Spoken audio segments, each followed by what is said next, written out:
Good evening everybody, hope we're all doing well and enjoying the Masters. If you are watching the golf, if you come onto this feed, thank you for having a short break away from the Masters. I did make sure we brought it forward a little bit so we can all enjoy in about 10 minutes time the final back nine of the Masters. Looks like it's getting a bit closer as well, so that should be good to watch on the final nine, see if Dustin Johnson can hold off the rest of the pack. So yeah, it's been nice to see some golf on the TV and hopefully it'll be a good end to the Masters as well. So just while we're waiting for the others to jump on this live feed, thank you for everyone who watched the last week's session, viewer's choice. So I wanted to answer as many ladies' questions as I could on their game, so hopefully it helped and I think I had some good feedback as well this week. So if you missed the last session, you can go back and watch it on the members area. You can subscribe to the website for free. So as you know, Ladies Love Golf, we're expanding our physical locations across the country to bring some coaching and days near to your location. But in the meantime, we've opened up our digital access to all the women across the country. So it's great to see women join the community all over the country, north, south, east and west. So great for everyone to welcome to all the new members and maybe some new ladies on this feed enjoying their first lesson. So, as I mentioned last time, the idea of this feed is to try and keep the games improving while we're at home. So all the tips I've done over, countless coaching sessions over the years, I've tried to bring things you can do around the house, some creative things, some fun things. But ultimately, if we can do just a little bit to keep the games going, and maybe take some of these tips and put them into practice when we get back into golf through December, hopefully, fingers crossed. So tonight's session, we had the viewer's choice last week, but tonight's session is all about chipping. So I've got loads of chipping tips to go through, but I've tried to create 5 key areas which I think can really help anyone chip the ball a bit more consistently. So I'm going to go through some five key areas tonight, and then we're going to wander into some questions as well. So we've got 2 main questions tonight from 2 ladies, which I'll come on to at the end of the session. So in terms of chipping around the house, obviously we're moving away from putting into fuller swings. So you can still do stuff in the house. So I've bought myself a little chipping net here, which we'll come on to at the end of the session. And I've also got some 80% golf balls as well. So you can chip these if you're feeling brave, in and around the house. They won't cause too much damage. So you can do things inside the house as well.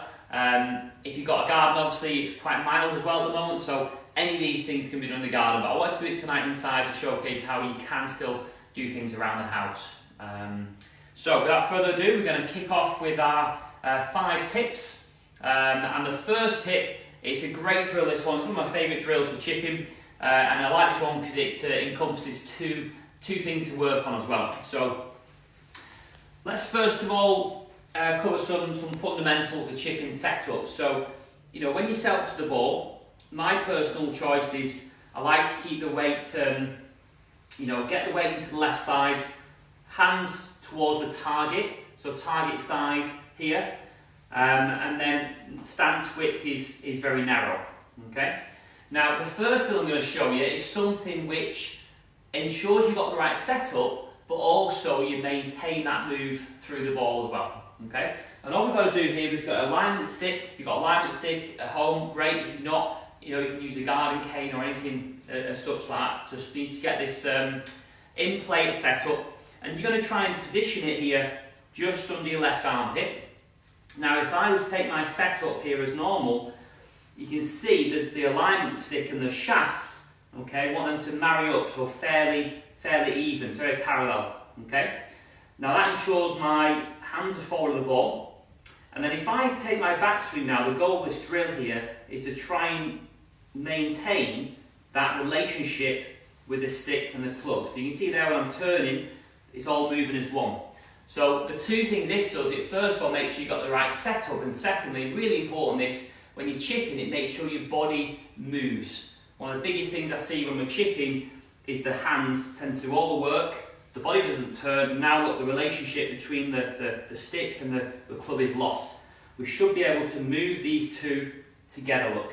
So even on the way through, they're staying nice and parallel. So it gets you in a good setup position, hands forward, turns the body, and then we go through. So even around the house, you don't need a golf ball for this one.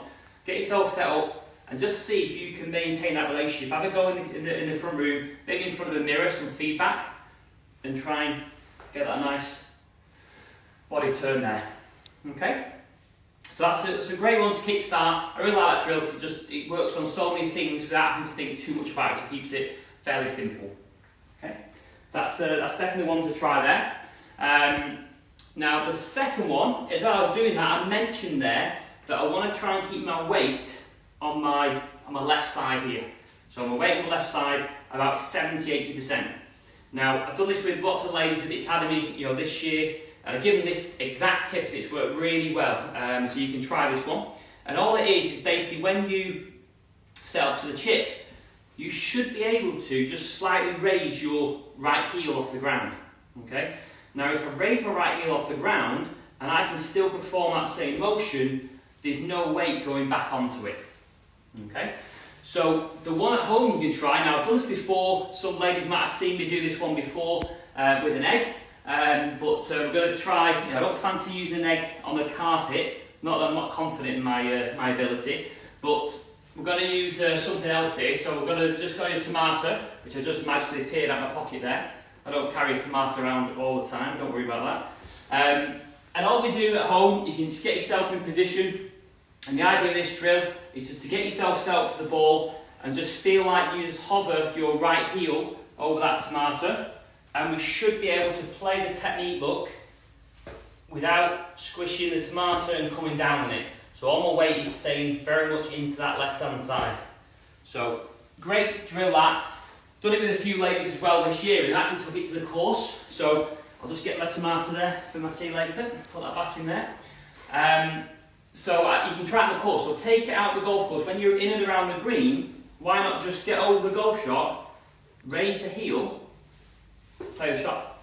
At least then you know you're not going to fall back, because this position here in chipping is where all the mistakes and all the bad ones come from. And it's that ability, that instinct for us to try and get underneath the golf ball. Okay? So try that one if you're struggling with keeping your weight on your left hand side. Now, the next drill is going to be all about how to get a better strike on the ball. Now for this one, we need a towel, so you can practice at home. For those who have seen on the website, we've just launched our first branded merchandise, which is a towel as well. So if you've not seen the LLG Chapter towels, you can check them out. They're on pre-order, so mine's not quite arrived yet, but I'm looking forward to receiving that next week when the first batch come through. So this one here is all about how to strike the ball efficiently. Now if I show you how to set this up at home so you can copy this, the idea of this one is to position the towel here approximately 3 golf balls behind your intended golf shot ball here, because you're going to try and chip this one here. Okay, so that's the sort of distance we're looking at. Now if you were to set up to the golf ball as normal setup, weight here. Now if your weight falls back, that's when you're going to come in and your club's going to hit the towel. Okay, so ideally we want to try and come through, miss the towel here, and then if we fall back, the weight goes back, you try and scoop it, you're going to get that reaction. So when you're in the front room, good one inside this one, challenge yourself, can you hit the carpet without coming back and hitting the towel? So that's a really good one to try around the house.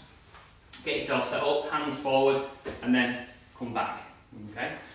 Might bring that one back in a second. Just we've got a couple of questions later on. I think Rachel's question might be relevant with this one as well. So I'll bring that one back in a second. But we've got a nice contact. We've got the weight on the left side, and we've got the body turning. So we should be off to a good start here with chipping fundamentals. Now, in terms of distance control, so how far to hit the club, there are things you can work on in and around the house as well. So this is one you could set up here. Now I'm on a very limited space here, but we're going to try and set something up. We've got some cushions here, so we're going to try and see if the camera can move back as we go. So I'm going to put this cushion here,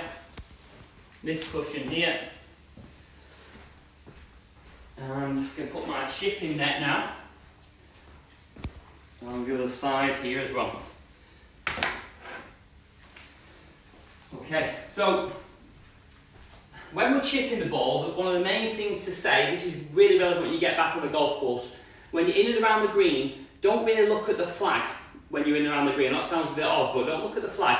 Just really think about where you want to land the ball, okay? That's all that really matters in golf. I think a lot of people get in and around the greens, they look at the flag, they have practice swings, and then they end up over-hitting the ball or thinning it. So your landing spot is absolutely critical. So just focusing on this little drill here, work on that. So the idea is you set this up, if you've got some space at home, maybe set yourself up here with the golf ball, and your first objective is to land the ball here, in between the first two cushions, okay?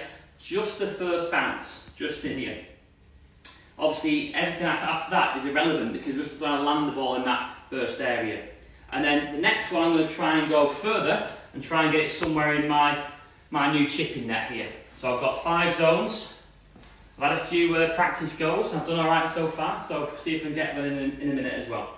So the idea is, as I'm going to go further in length, obviously if you've got a bigger space, go longer back, make it longer, stretch it out. But I would say, just really look at the landing area, and that dictates your length of shot. Don't look at the flag, which might be a long way away, because the ball's got to bounce and roll as well. So if I'm going to go a short distance, be more like this swing here. If I'm going to just try and get it over the first one, there we go. So it landed over the first cushion. Okay, that was a very short swing. If I'm going to then try and get it into the net there, then I'm going to go just further back. So it's longer, back and through. There we go. So in the basket there, we've got a couple of loose golf balls there. But it went over the first and over the second one. All that changed was that length of backswing. So short and then through. But notice when I'm doing that, what I am absolutely doing, and if you watch any of the Masters tonight, just notice on them short shots how they still maintain this nice body turn. The biggest thing I see is this stays still and these wrists take over, which is, if you recognise this, because your body hasn't turned out the way. So that's a good one you can try. If you've got a long living room or a long garden, put 5 little obstacles in there, land it in zone 1, 2, 3, 4, and see if you can get them all in there. But landing area is a really good way to practice when you're at home. Okay? So we've got a few little tips and ideas, quick fire tips to do around the house there. So we had some questions on chipping come in. So we had Rachel, who just signed up with us from Southend in Essex. So Rachel said 20 years ago she had a wrist fusion in a right wrist, which limits some of the wrist motion through the backswing. So she's often unsure. She hinges the wrist on the full swing, but unsure about that on chipping. I think that's a good question. A lot of people are asking that at home as well. So what I say to you, Rachel, is I think establish a routine and a system for you, a chipping routine with fairly stiff wrists. So obviously if you do have limited motion in the wrist, there's plenty of options you can play around the green with sticking to one almost chipping method with fairly stiff wrists, but use the clubs in your bag. So for example, I can play this action here with quite stiff wrists. Notice how my body's turning. And if I was to do this here,